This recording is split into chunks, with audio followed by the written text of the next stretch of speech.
hong vô action team ho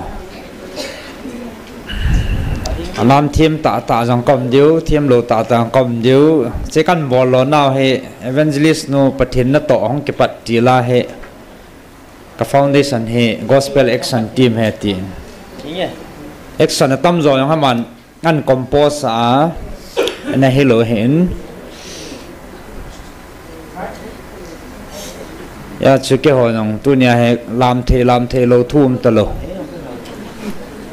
in ban kai do hen kan bol deu he long lut tan hen deu te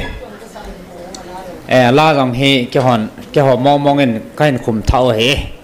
tiang chen het pi wo